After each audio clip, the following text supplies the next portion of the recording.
الحمد لله الذي أمرنا بالطاعة ونهانا عن السيئات. أشهد أن لا إله إلا الله وحده لا شريك له غافر الذنوب والخطيئات.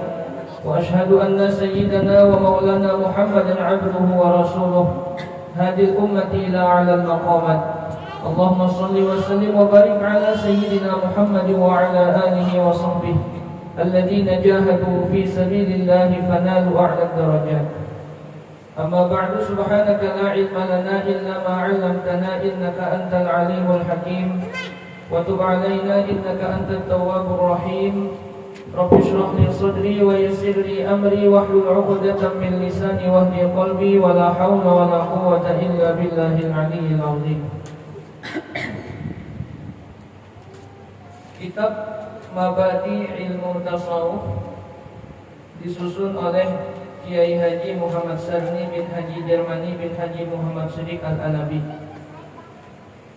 Bismillahirrahmanirrahim. Di awal pembahasan dalam kitab ini, pengarang kitab tersebut memulainya dengan ucapan Bismillahirrahmanirrahim, yang bermakna dengan menyebut nama Allah yang Maha Pengasih lagi Maha Penyayang. Kenapa pengarang di sini mengawali muqaddimah dengan ucapan Bismillahirrahmanirrahim? Bahkan kalau kita membuka berbagai kitab karya-karya ulama, baik ulama lokal atau ulama Banjar ataupun ulama di luar, pasti selalu mengawali dengan kalimat Bismillahirrahmanirrahim. Karena menurut Syekh Mutawalli Asy-Sya'rawi, salah satu ulama Mesir, mengapa para ulama tersebut mengawali karya-karya mereka dengan Bismillah adalah untuk mendapatkan keberkahan dari Allah Subhanahu wa Ta'ala. Karena Rasulullah Shallallahu Alaihi Wasallam bersabda dalam riwayat Ibnu Hibban, "Kullu amrin dibalin la yubda'u fihi bi Bismillahirrahmanirrahim fahuwa a'ta." Setiap apapun yang kita kerjakan yang tidak diawali dengan Bismillahirrahmanirrahim, maka akan kurang berkahnya. Maka keberkahan inilah yang ingin kita cari, dan kita buktikan juga bahwa kitab ini mulai dikarang oleh pengarang sampai sekarang masih tetap diajarkan oleh para ulama. Kenapa? Karena diawali dengan kalimat Bismillahirrahmanirrahim. Di dalam kitab Mawsu'atul Fiqhiyah, ittafaqa aktsarul fuqaha anna tasmiyata masyru'atun likulli amrin dzibalin ibadatan aw ghairiha. Jadi sepakat seluruh ulama fikih bahwasanya mengawali semua pekerjaan itu dengan bismillah itu adalah sesuatu yang disyariatkan, terutama pekerjaan itu pekerjaan yang bernilai ibadah atau selainnya. Makanya kita kalau misalnya dalam hal ibadah saja hendak berwudu, maka sunat kita membaca bismillah. Atau misalnya kita hendak makan, kita awali dengan bismillah. Hendak minum, kita awali dengan bismillah. Apapun bentuk ibadah atau perbuatan lainnya, disunatkan kita mengawali dengan bismillahirrahmanirrahim. Beda dengan maksiat. Maksiat itu kan harus bismillah. Majuntan misalnya, majuntan ampun orang, bismillahirrahmanirrahim saja pemajuntan kan susah.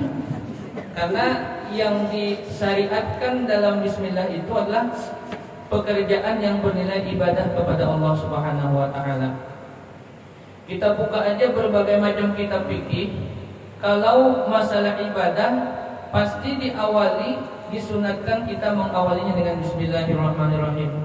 Wudu tadi kita dalam kitab tangga pelajaran ibadah misalnya, di situ disebutkan sunnah kita awali dengan bismillahirrahmanirrahim. Hendak sembahyang, maka sunat kita sebelum membaca niat kita membaca bismillahirrahmanirrahim. Kenapa?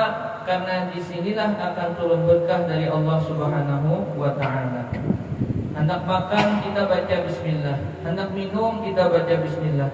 Makanya dalam hadis riwayat Imam Bukhari, ketika Umar bin Abi Salamah masih kecil, Nabi Muhammad pernah menasihati beliau. Ya gulam, kata Nabi, wahai anak, sambillah, bacalah bismillah, wa qul biyaminik, dan makan menggunakan tangan kanan, wa qul mimma yalik, dan makanlah apa yang ada di hadapan. Jadi wadah ini bagi aja nah, tepung ada di hadapan. Aja ambil aja, dibagi sampai ke belakang wadah. Bagi.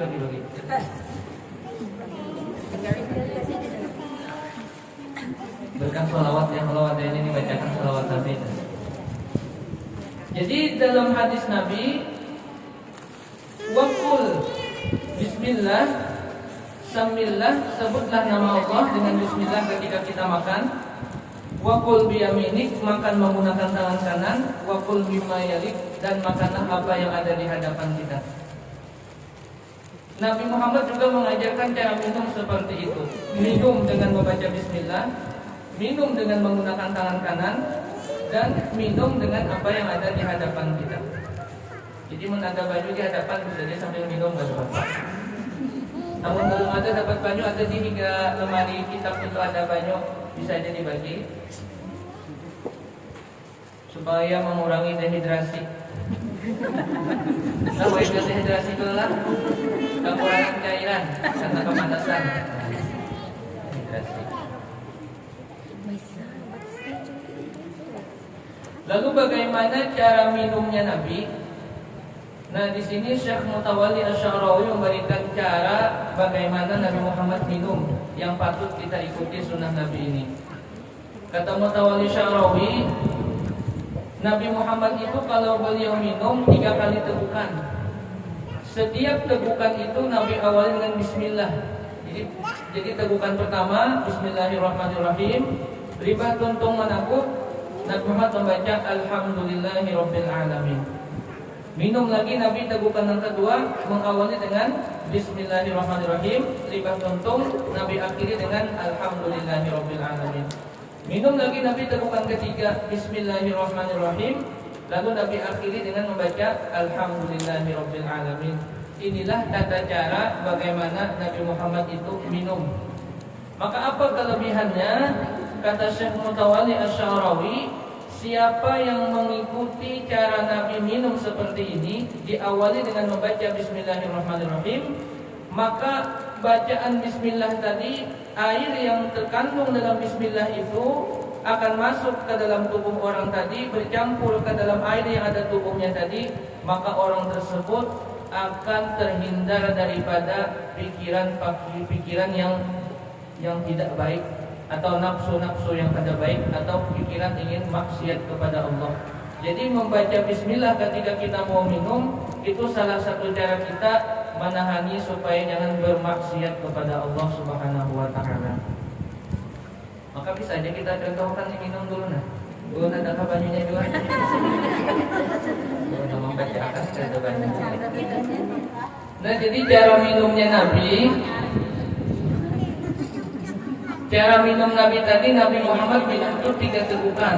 Tapi setiap awal beliau meminum dengan bismillahirrahmanirrahim.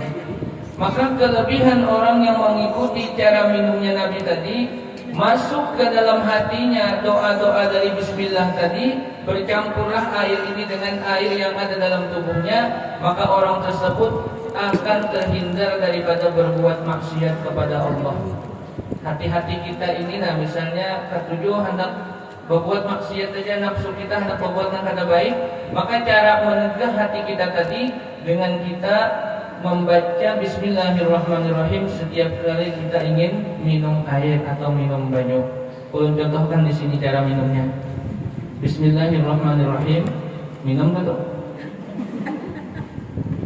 Jadikan alhamdulillahirabbil alamin. Habis itu tegukan yang kedua, jadi Nabi 3 kali minumnya. Bismillahirrahmanirrahim. Alhamdulillahirabbil alamin. Bismillahirrahmanirrahim. Alhamdulillahirabbil alamin. Nah, coba pian contohkan cara Nabi tadi minum, rasakan perbedaannya dengan yang biasa kita minum. Artinya langsung menangkuk saja ke banyu benar. Pembacaan kata misalnya dengan cara Nabi nang pembacaan bismillah lawan alhamdulillah tadi beda rasanya. Kehausan tempat lain.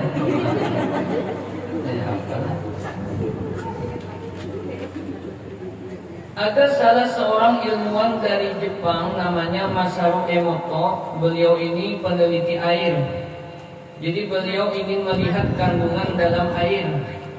Lalu dibedakan antara air yang dibacakan Al-Quran dengan air yang tidak dibacakan Al-Quran. Ternyata setelah diteliti sidin, air yang dibacakan Al-Quran diantaranya kalimat Bismillahirrahmanirrahim, maka air tersebut berubah molekulnya menjadi beraturan dan bercahaya, nang kaya kristal, nang kaya mutiara.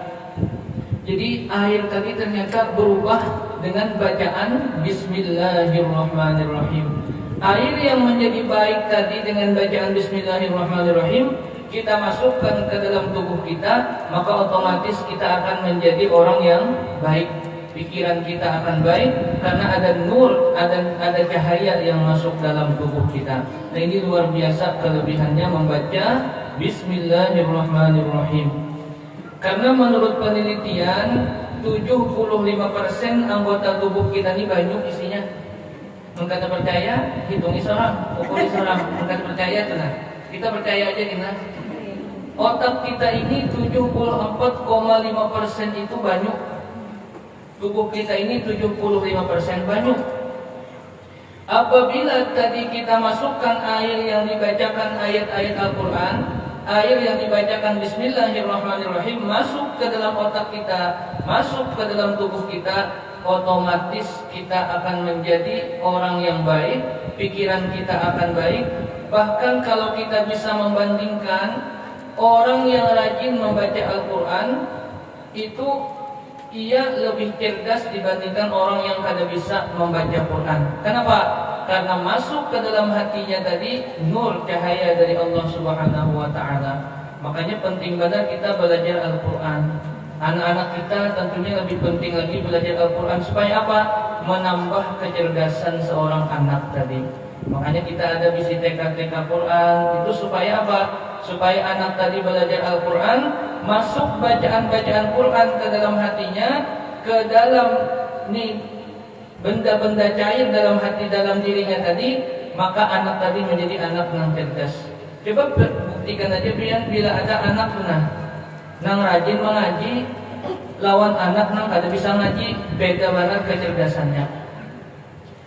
Dan Masaru Emoto ini pernah juga meneliti Banyu ini sekalinya bisa menerima pesan dari orang manusia, dari suara manusia. Jadi bisa menerima pesannya. Bila banyu ini kita sambati, banyu tadi kada baik, banyu ini buruk misalnya, tambuk misalnya lah, bungol misalnya di banyu nih kita sambati, ini berubah banyu tadi menjadi kada baik juga. Banyu sebutingnya kita sambati baik, ikan banyu yang paling bagus, banyu yang paling nyaman, yang paling bersih, yang paling cerdas banyu iya ikam. Nah, beda akan aja pian cobai kena ini banyu dua buah, sebuting haur sambatin yang kada baik, sebutingnya yang baik. Coba akan sebulan lihat perbedaan banyu nang dua puting ini kena pasti nang banyu kita sambatin nang kada baik ini berubah banyu tadi jadi kada baik. Bahkan ada orang pernah meneliti berwarna hiram jadinya banyunya, padahal tidak apa-apa ya. Banyu nang disambatin nang baik tadi tetap putih, tetap bersih banyunya tadi. Nah, ini membuktikan bahwa banyu itu bisa menerima pesan dari suara orang yang ada di luar. Makanya kalau kita bisi anak, usahakan jangan sampai kita sariki anak tadi. Kenapa? Karena tadi 75% tubuh kita ini banyu. Bila kita harus sariki aja anak, ikam dasar penggolen, dasar kada lebih pintar, kada pendapatan, akhirnya apa? Karena banyu tadi bisa menerima pesan, akhirnya nang ada masuk ke dalam diri tadi penggolen, kada peringatan, ya kalau pemalas, atau misalnya dasar ikam anak tuyul. Nah, dasar jadi tuyul tuh kena hawar makin tangbit kuitan aja gawiannya. Kenapa? Karena tubuh kita 75% air dan kita bisa menerima pesan tadi, pesan dari suara. Tapi kalau anak tuh biarnya kata pintar, kata peringatan. Tapi kita sambat ini tadi, ikam anak yang pintar, ikam anak yang peringatan, ikam anak yang cerdas, jangan yang baik. Walaupun itu kata pintar, maka tadi pesan yang kita sampaikan itu akan masuk ke dalam tubuhnya yang berbentuk air tadi, maka anak tadi bisa menjadi anak yang cerdas, anak yang pintar. Belum contohkan sedikit kisah seorang ilmuwan penemu lampu. Lampu-lampu yang ada ini bekasnya ada yang menemukan. Kira-kira siapa yang saja? Tahu biar lah? Sama gak tahu juga.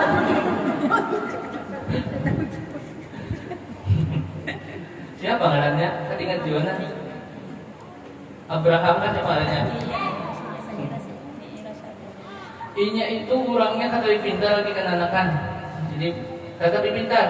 Sampai di sekolahan ini disurati oleh gurunya, ujar gurunya, anak pian ini anak yang paling bodoh yang pernah udah ngajari seumur hidup.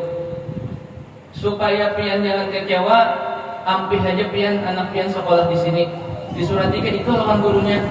Nangaran anak nih disuruh bawa antarakan ke mamanya, diantarakannya kan mamanya surat gurunya tadi.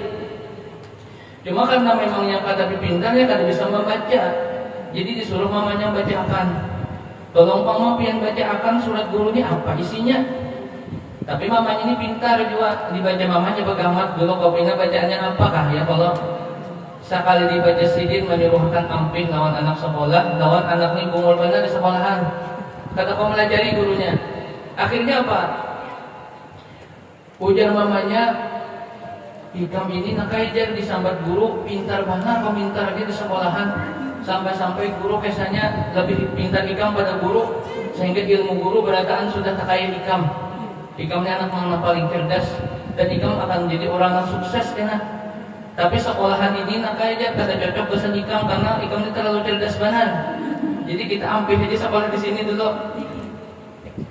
Udah anak ninggalan bisa baca lah, percaya benar, jadi disambat mamanya anak paling cerdas. Akhirnya ambil sekolah di situ, lalu anak ini terngiang-ngiang dalam dirinya itu menjadi anak yang cerdas, yang sukses. Lalu akhirnya mengolah penelitian, jadi profesor, meneliti lampu, jadi profesor lampu. Maka lampu-lampu kita ada ini berkat si anak ilmuwan tadi. Akhirnya menjadi orang yang sukses, orang yang kaya raya. Lalu hendak berpindah rumah ke rumah yang lain, rumah yang terkenal. Lalu disimpuninya rumah yang dahulu. Datang surat gurunya bahari. Sekali dibacanya paling kumul, sekalinya sekolahnya. Tapi karena mamanya tadi kada pernah menyambat anak ini kada baik, pesan dalam dirinya tadi dalam banyu yang baik, jadinya akhirnya anak tadi sesuai dengan kehendak mamanya menjadi anak yang cerdas, menjadi anak yang sukses. Nah inilah kelebihan Bismillahirrahmanirrahim. Bila setiap kali kita membaca Bismillah kita hendak minum, apalagi hendak makan, maka itu akan menerima pesan yang kita baca tadi ke dalam benda yang kita makan, kita minum tadi, maka akan masuk ke dalam diri kita sesuai dengan doa kita tadi. Keberkahan dari Allah Subhanahu wa taala diawali dengan Bismillahirrahmanirrahim. Kalau kita membuka juga dalam kitab Mujarrabat Dairubil Kabir, bagi kita yang kurang peringatan, kurang pemahaman dalam pelajaran, maka salah satu amalannya yaitu membaca Bismillahirrahmanirrahim 786 kali. Dibaca di banyu. Habis itu minum banyunya tadi selama 7 hari. Setiap pagi saban songsong 5 subuh kita bangun guring, minum banyunya tadi selama 7 hari diamalkan. Dalam kitab Mujarrabat Dairubil Kabir, maka barang siapa mengamalkan meminum banyu itu, salat baladatuhu, akan hilang kebodohannya, akan hilang kemalasannya. Nah ini kelebihannya luar biasa. Bismillahirrahmanirrahim aja. Berapa tadi? 786 kali. Diamalkan seminggu. Artinya meminum tadi saban subuh setiap hari. Seminggu kita mengamalkan, kita lihat perubahannya. Nang asalnya pengoler, misalnya nang belajar pindah koler, sekolah koler, bemasak koler, bertetapas koler. Oke bapak-bapak ini koler. Nah amalakan membaca Bismillahirrahmanirrahim. Atau dan pinang tetapi peringatan lawan hari itu ada ingat. Lawan baju hari semalam aku pakai baju apa aja, kan kada ingat juga. Kacamata itu kada ingat padahal mandak di kepala misalnya. Nah itu parah banget sudahlah. Kada ingatnya, maka amalkan membaca Bismillahirrahmanirrahim 786 kali. Kita minum setiap hari, diamalkan selama 1 minggu. Gasan kita bagus, gasan anak kita juga lebih bagus. Di antaranya lagi kelebihan Bismillahirrahmanirrahim. Ini diajarkan oleh Rasulullah SAW. Bila kita ada bisi penyakit, maka salah satu cara mempercepat kesembuhan dari penyakit kita, yaitu kita membaca Bismillah 8 kali dan A'udzu bi'izzatillah wa qudratihi min syarri ma ajidu wa uhadiru 8 kali. Nah ini ada hadisnya dari Nabi. Caranya kita japai tempat sakit kita, di mana misalnya kita garing, kita sakit, misalnya di kepala, sakit kepala, japai di kepala. Cara menjapainya dengan tangan kanan. Kita japai di kepala kita baca Bismillah tadi 8 kali. A'udzu bi'izzatillah wa qudratihi min syarri ma ajidu wa uhadiru 8 kali sambil menjapai kepala kita. Sambil diputar-putarkan, sambil supaya pina ada gaya juga sedikit. Nah diputar-putar. Istilahnya kita hendak supaya kita nih hampir sakit kepala. Atau kebetulan sakit batis, rematik. Atau misalnya sakit parut, mah. Macam-macam penyakit kita, maka Nabi mengajarkan yaitu dengan membaca Bismillah juga. Bismillah 8 kali. A'udzu bi'izzatillah wa qudratihi min syarri ma ajidu wa uhadiru 8 kali. Kira-kira sempatlah mencatat doanya lah. Bismillah ini sempat aja boleh lah. Ada mungkin kada sempat. A'udzu alif ain waw dal bi'izzatillah ba ain zaita bi'izzatillah ba ain zaita Allah bi'izzatillah wa qudratihi waw qaf dal ra ta ha wa qudratihi min syarri ma mim nun syarri ma shin ra ma mim alif ajidu alif jim dal wa uhadiru waw alif ha alif dal ra. Nah iring-iringan nang hurufnya tadi kan pas terus dah.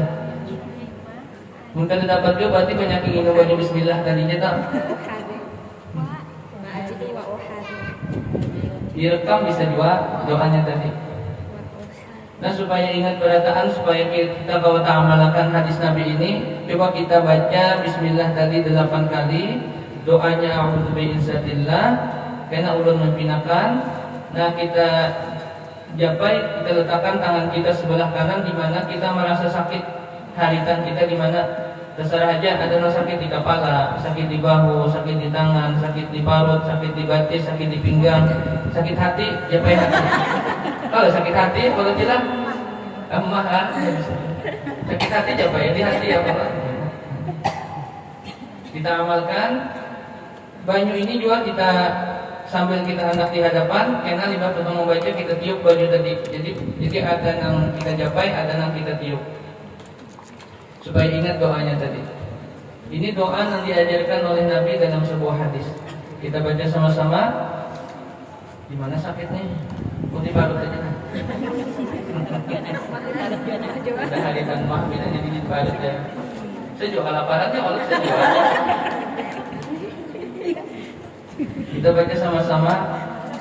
Bismillah, Bismillah, Bismillah, Bismillah, Bismillah, Bismillah, Bismillah, Bismillah.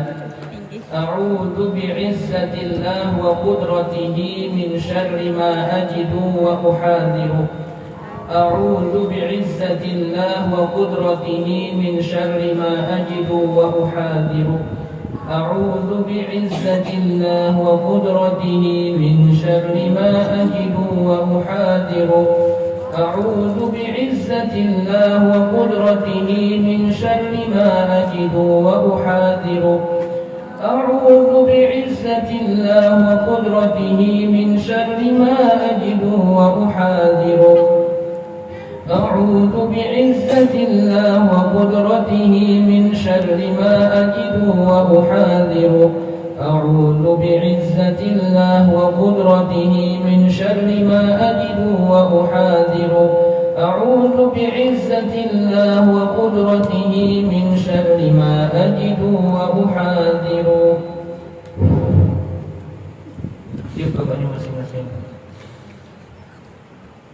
Nah kayak ini karena caranya kita kalau misalnya hendak berelang kayak keluarga nang garing, kan biasanya menjapai-japai itu ada yang menjapai itulah japai batis sidin kah, menjapai tangan sidin kah, menjapai kepala sidin, atau bertakun di mana pun rasa sakit. Nah bila kita menjapai itu kita bacakan Bismillah tadi sambil Bismillah 8 kali. A'udzu bi'izzatillah wa qudratihi min syarri ma ajidu wa uhadiru 8 kali.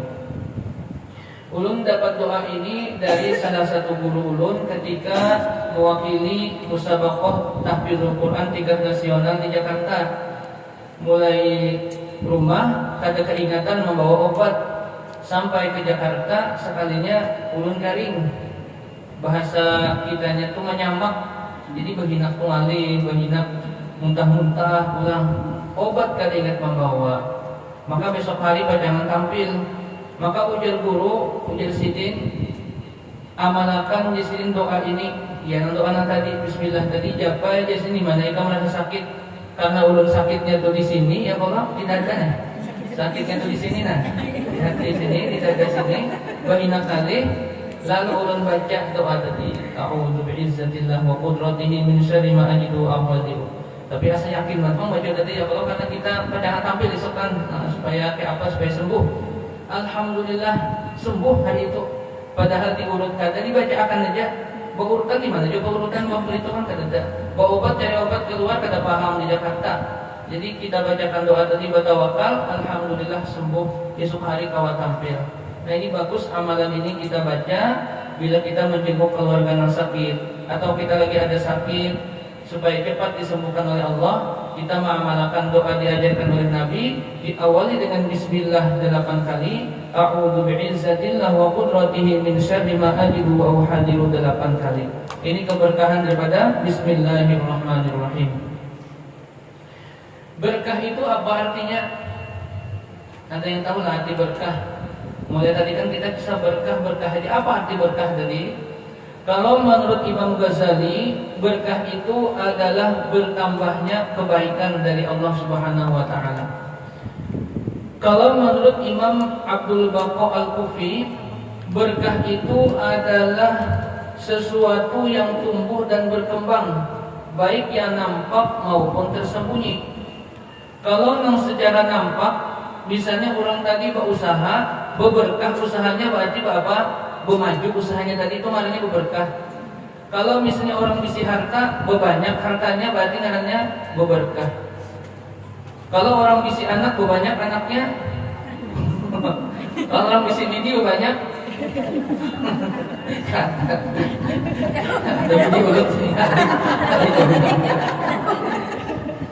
Artinya kalau orang bisi harta, berberkah hartanya, selalu harta ini dipakainya kesan jalan kebaikan, kesan jalan takwa kepada Allah. Nah maka ini maksud daripada harta tadi berberkah secara nampak.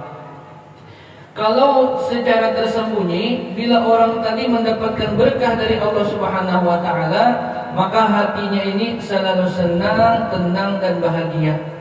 Dan bila beribadah itu selalu istiqomah dan selalu sabar, selalu bersyukur kepada Allah Subhanahu wa taala. Ini ciri orang yang mendapatkan keberkahan yang nampak maupun keberkahan yang tidak nampak atau tersembunyi tadi. Mudah-mudahan kita yang hadir di sini mempelajari kitab ini diawali pengarang dengan Bismillahirrahmanirrahim, kita mendapatkan keberkahan dari pengarang tersebut. Amin ya rabbal. Dan dalam Bismillahirrahmanirrahim ini ada dua kalimat yang luar biasa. Yang pertama Ar-Rahman, yang kedua Ar-Rahim. Ar-Rahim, Ar-Rahman ini nama Allah, Allahur Rahman, Ar-Rahim juga nama Allah. Ar-Rahman artinya penyayang, pengasih. Ar-Rahim artinya penyayang. Kira-kira apa beda pengasih dengan penyayang? Apa sama aja kah pengasih penyayang ini artinya? Pasti berbeda ya Allah, karena ada dua kalimat di sini disebutkan Ar-Rahman, Ar-Rahim. Allah yang Maha Pengasih, Allah yang Maha Penyayang. Maka para ulama mentafsirkan daripada dua kalimat ini, Ar-Rahman itu maksudnya Allah Ta'ala mengasihi kepada seluruh makhluk yang ada di dunia ini. Allah Subhanahu wa Ta'ala memberikan nikmat kepada seluruh makhluk yang ada di dunia ini, baik orang Islam ataupun non-Islam ataupun makhluk-makhluk yang lain. Kayak apa contohnya dikasih Allah? Udara, tanah, air. Itulah bukti rahmannya Allah, kasihnya Allah kepada makhluk yang ada di dunia ini. Tapi yang sebutinnya Rahim, sayangnya Allah itu khusus bagi orang-orang yang beriman saja. Jadi rahmat itu umum kepada seluruh makhluk, kasihnya Allah. Tapi rahimnya Allah, sayangnya Allah hanya khusus kepada orang-orang yang beriman saja. Kadang-kadang kita mengambil contoh kayak ini aja nyamannya. Nah, kita misalnya ke pasar, lalu kita parkir kendaraan, parkir motor. Limbah tuntung kita belanja di pasar, kita hendak bayar ke tukang parkir, mengasihi tukang parkir duit. Kira-kira mengasihi duit kepada tukang parkir itu karena sayang cinta tukang parkir kan? Karena memberi upah benar aja kah? Berarti kalau orang kasih itu belum tentu sayang, bisa diupah benar aja ya Allah. Contohnya tukang parkir tadi. Nah itulah contoh daripada Rahman dan Rahimnya Allah. Allah Ta'ala mengasihi kepada seluruh makhluk yang ada di dunia ini, tapi sayangnya Allah hanya khusus bagi orang-orang yang beriman. Mudah-mudahan kita termasuk orang yang dikasihi dan disayangi oleh Allah Subhanahu wa Ta'ala. Amin ya Rabbal. Lalu bagaimana cara kita mendapatkan sayangnya Allah Ta'ala tadi, rahimnya Allah Ta'ala itu? Maka ada petunjuknya. Irhamu man fil ardi yarhamukum man fis sama. Kita cintai, kita sayangi orang yang ada di bumi ini, maka Allah Ta'ala akan cinta dan sayang kepada kita. Misalnya kita dalam bertetangga, kita misalnya berolah gangan apa yang paling nyaman lah? Gangan sop misalnya, atau gangan rawan, atau gangan rawan yang hirang tuh nah buahnya. Ya, gangan rawan tuh orangnya lah. Gangan rawan misalnya, karena kita berlebihan memasak, lalu kita balik ke tetangga sebelah. Ini ngarannya contoh kita irhamu man fil ardi, berkasih sayang dengan orang yang ada di bumi, contohnya tetangga di sebelah kita. Lalu kita mengirim rawan tadi mengantarakan ke rumah, ya Allah beraput sidin memakani lawan anak-anak berataan tetangga di higa, mencari dagingnya kada pulihan. Buahnya aja nggak banyak. Sekali dicari tetamu dagingnya pindah genal. Berdahuluan mau ikut, anak-anak berdahulu mau ikut, tak ada mau, tak punya layat benar. Ujian abah undang mencoba aja, layat juga anak rumah juga mencoba layat juga. Sekali teliti sandal sekalinya. Rupanya pas memasak rawan ini bakalah itu laki bini bertimbai sandal tak masuk ke dalam panci rawan. Tabariakan kayak orang. Kisah benar aja kalau kata bujur juga kok. Artinya cara kita mendapatkan sayangnya Allah dengan kita berkasih sayang dengan orang yang ada di bumi ini, dengan tetangga kita. Bisa misalnya kita buah durian, nah duriannya kalau baunya aja, harus merasai tetangga ya betul. 10.000 sedikit. Walaupun bayar yang penting merasai ya Allah. Bahkan Nabi mengajarkan kepada kita dalam menyembelih binatang pun harus dengan cara kasih sayang. Bendanya nanggasan menyembelih harus ayam, menyembelih ayam misalnya. Kada boleh ujar Nabi hendak menyembelih itu ini dagingnya ditampayakan ke mata ayam dulu, kada boleh. Kasihan ayam tadi ya Allah, irhamu man fil ardi, supaya jangan menyakitkan benar lawan ayam yang kita hendak sembelih tadi. Bahkan binatang kecil aja kayak nyamuk aja, kalau kita hendak membunuh nyamuk langsung sekali tapak ya mati. Jangan 2-3 kali menapak, mati sudah nyamuk tapak pulang, kasihan nyamuk sampai roh-rohnya itu mati. Berapa kali menapak? Dari anakan kita ya, karena anak tuh bila nyamuk napinakanya tuh tangkapnya puncang-puncangnya, hampasnya pulang, dibagi hampas bila balon pecah aja lagi diambilnya, dimutilasinya, arahnya cabutnya, ya kalau gratisnya cabutnya, puncang-puncang pulang, hampas pulang, dipicik pun ya, ini pelakunya, pelakunya ada soal ini. Padahal Nabi nyuruh sekali aja, sekali tapak aja, picik sekali picik. Nah, memang nyamuk tuh bari luar panapang ya kalau lagi kita hendak goreng kerennya di telinga nying ya. Kenapa kira-kira nyamuk tuh bunyi nying telinga kita? Karena nang isapnya darah. Jika nang isapnya bensin bunyi lain nying brum ya. Untung nang isapnya darah ya Allah. Salah satu tanda cinta kita juga dengan makhluk yang ada di dunia ini, yaitu dengan saudara-saudara kita. Contohnya yang ada di Palestina sekarang ini, yang mereka itu sekarang dibom oleh orang-orang Israel. Yalah, kita mungkin tidak tahu ke sana, karena bila kita ke sana mengalihi orang aja juga ya Allah. Hendak berjuang ke sana dulu aja, mengalihi orang aja tuh di sana tuh. Ada usah. Kita mendoakan dia di sini, mudah-mudahan dengan doa itu kita dijabah oleh Allah, maka sampai doa kita kepada orang-orang di Palestina sana tadi, mereka mendapatkan keamanan dari Allah Subhanahu wa taala. Maka ada doa yang bagus kita amalkan untuk saudara-saudara kita yang ada di Palestina. Kita baca sama-sama, ulun bacakan, pian aminakan aja. Kita doakan keluarga kita, saudara-saudara kita sesama muslim yang ada di sana, mudah-mudahan diberikan keselamatan oleh Allah, diberikan kesabaran oleh Allah, dan diberikan pertolongan oleh Allah Subhanahu wa taala. Kita baca surah Al-Fatihah dan kita baca doanya. Bismillahirrahmanirrahim. A'udzubillahi minasyaitonir rajim. Bismillahirrahmanirrahim.